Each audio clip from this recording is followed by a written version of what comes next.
Olá, então nós vamos dar início à nossa segunda unidade e na nossa segunda unidade trabalhar os sistemas socioeconômicos, os modos de produção e a organização do espaço.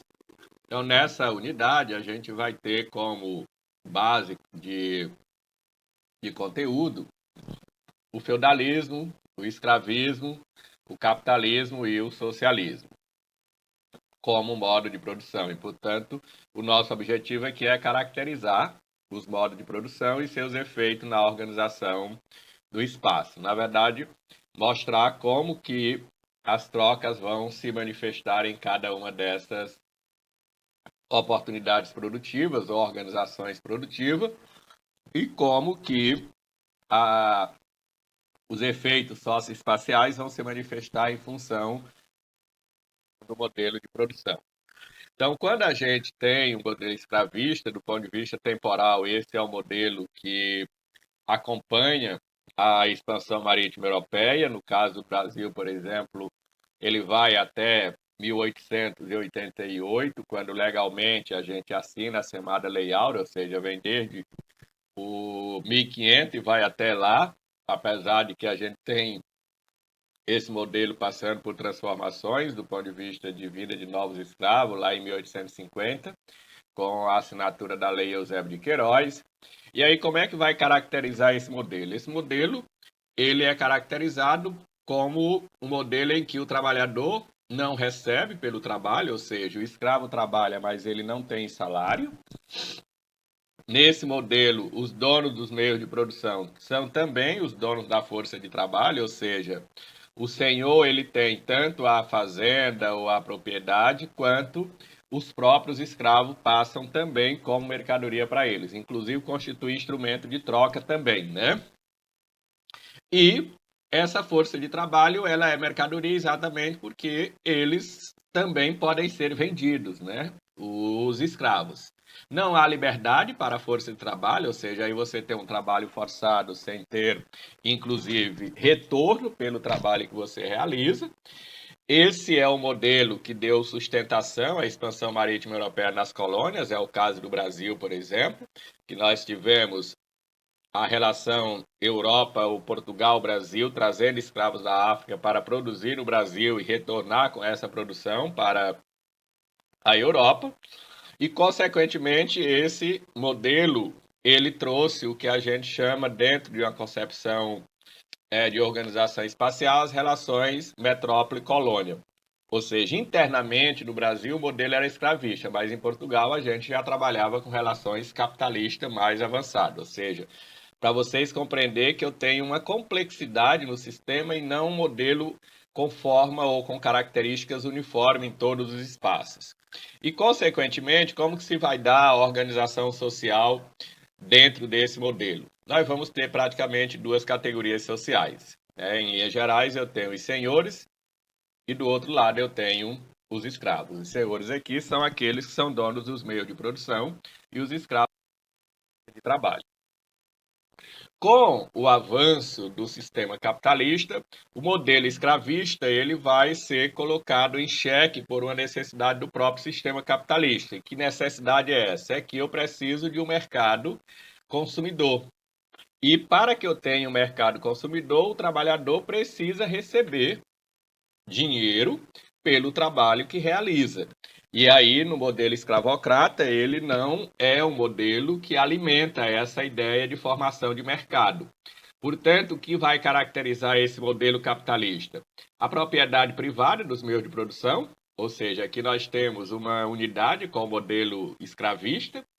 Essa propriedade dos meios privada significa que eu tenho os empresários que são donos das fábricas, dos bancos, das empresas de maneira geral, e nós temos outros que não são donos disso. Daí os donos dos meios de produção também são donos da produção, que é uma das características que vai gerar, por exemplo, a acumulação de capital. Ou seja, quem é dono da fábrica, ele também se apropria daquilo que o trabalhador consegue produzir dentro da fábrica. Por quê? Porque nesse modelo, a mercadoria do trabalhador é o que a gente chama de força de trabalho, ou seja, é a sua capacidade de produção que ele vende para o empresário e, em troca, recebe salário.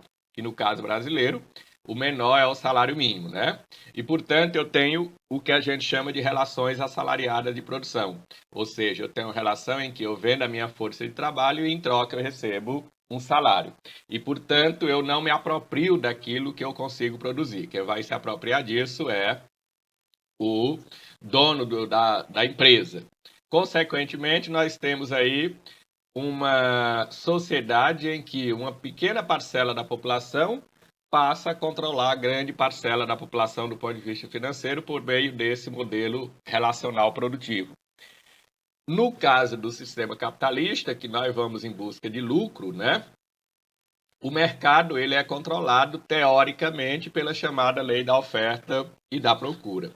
Por que eu coloco teoricamente? Porque, na verdade, se a gente for mergulhar profundamente no sistema, essa lei da oferta e da procura ela é uma ideologia que o sistema coloca para gerar a ideia de que nós temos liberdade de escolha, quando, na verdade, a gente tem mecanismos que impedem esse processo. Se eu for falar, por exemplo, de monopólio, de oligopólio, de cartéis, de truste, de conglomerados, são mecanismos que o sistema encontra para ele burlar o funcionamento da lei da oferta e da procura. Por que eles vão fazer isso? Porque a lei da oferta e da procura, quando ela vem a funcionar em sua plenitude, ela pode gerar o que ocorreu lá em 1929. Ou seja, eu posso produzir demais e vender de menos, e, consequentemente, eu vou ter o mercado sendo quebrado porque a mercadoria deixou de circular. E aí nós temos, nessa sociedade capitalista, a divisão dela em classes. No geral, nós temos duas classes sociais. De um lado, os empresários, do outro, os operários. Ainda nesse modelo capitalista, uma intensa divisão social e territorial do trabalho, ou seja, dentro da fábrica, o operário ele vai sendo especializado em produzir uma pequena parcela da etapa do processo de produção de um bem. E temos isso também do ponto de vista territorial, ou seja, os países eles não vão serem autoprodutivos ou eles não serão autossustentáveis, eles não vão produzir tudo aquilo que se necessita, que a gente vai chamar isso mais tarde de divisão internacional do trabalho. E aí a gente tem dentro desse contexto do capitalismo, comumente a gente diz que ele vivenciou até então três fases evolutivas, né? O capitalismo comercial, que era um capitalismo marcado pela relação metrópole-colônia, um capitalismo industrial, que vem a partir do século XIX, ou século XVIII e XIX, e final do século XX, nós entramos no chamado capitalismo comercial por meio da chamada nova divisão internacional do trabalho. Uma outra característica do sistema é que esse sistema se caracteriza pelas trocas. Então, nós temos um fluxo muito grande entre os países e no interior dos próprios países de mercadorias, de serviços e capitais.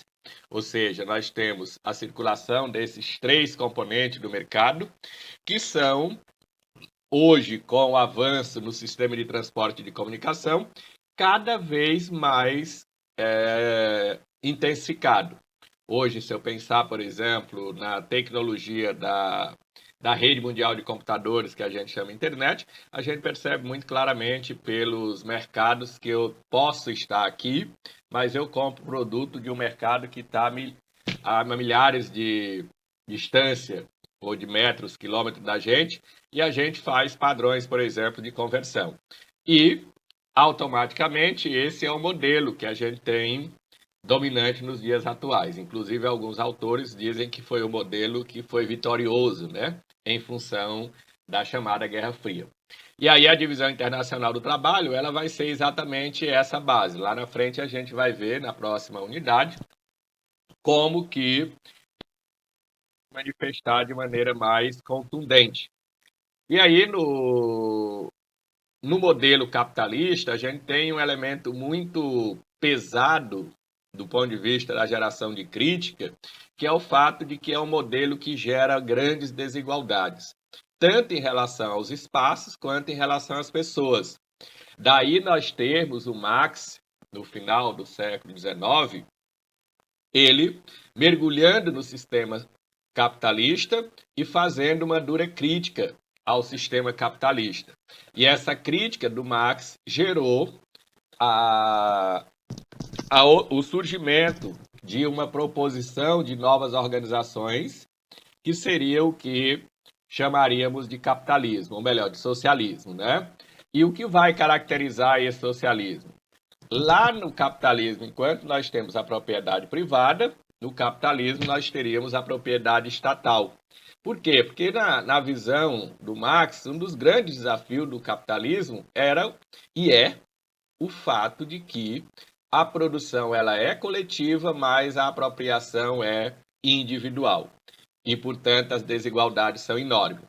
E aí, quando eu tenho uma propriedade estatal, significa que o Estado é um agente coletivo e, portanto, nós não teríamos desigualdade. Claro que a gente, quando fala de socialismo real, que foi o chamado modelo soviético, isso não aconteceu, tá bom?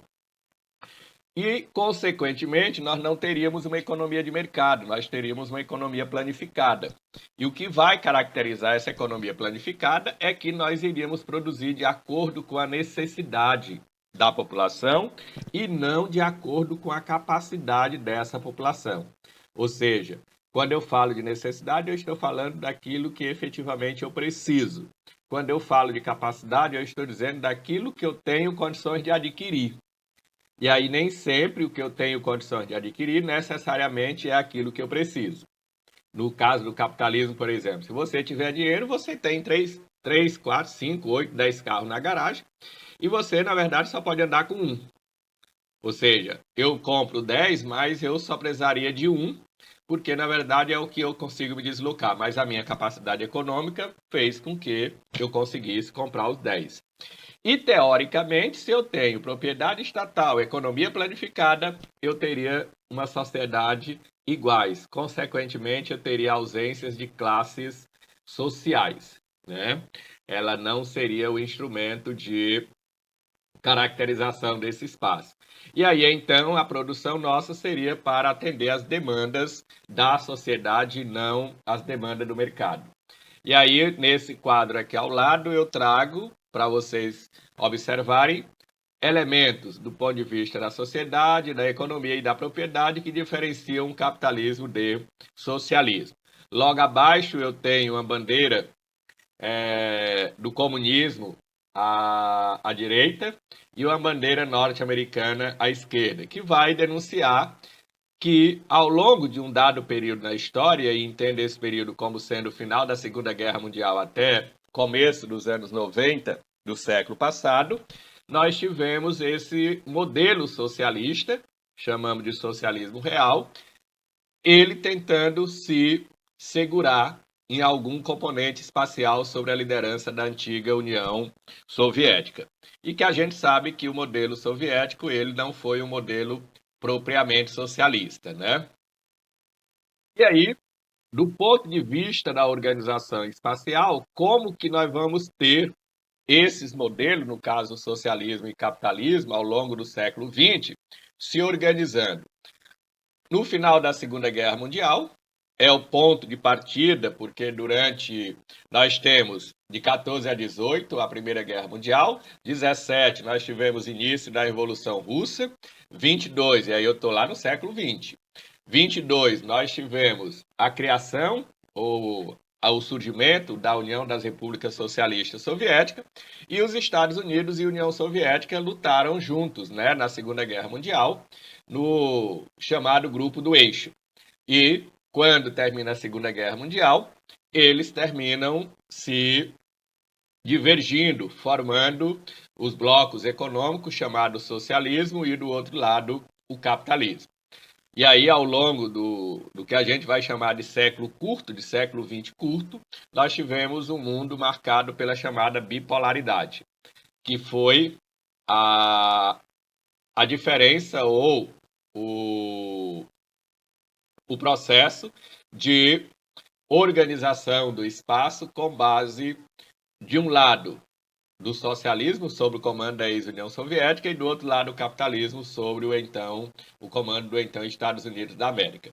E durante esse século curto nós tivemos disputa entre esses países, mas nunca gerou um conflito direto. Daí a expressão de Guerra Fria, né? Ou seja, durante esse período nós tivemos a chamada geopolítica da Guerra Fria, que foi uma geopolítica que gerou políticas de disputas territoriais, políticas e militares, mas sem que os Estados Unidos e a ex-União Soviética se encarassem de forma direta. Do ponto de vista espacial, foi muito comum a gente fazer a divisão do mundo em três mundos, né? O primeiro mundo seria os países capitalistas desenvolvidos, o segundo mundo os países socialistas e o terceiro mundo os países capitalistas subdesenvolvidos. Esse modelo ele entra em crise e colapsa, né? No final do século XX, especialmente final dos anos 80, começo dos anos 90 do século passado, de modo que a gente não fala mais de bipolaridade, de modo que a gente não fala mais de União Soviética, hoje nós falamos de Rússia, né? Mas a disputa entre capitalismo e socialismo deixaram de existir enquanto modelo, mas a antiga União Soviética, que teve como sua principal herdeira a atual Rússia, continua ainda achando que é preciso disputar o comando do mundo. E aí nós temos uma série de exemplos do ponto de vista de conflito, de disputas políticas, em que a Rússia e os Estados Unidos continuam, né, nessa disputa planetária, considerando sobretudo o poderio bélico.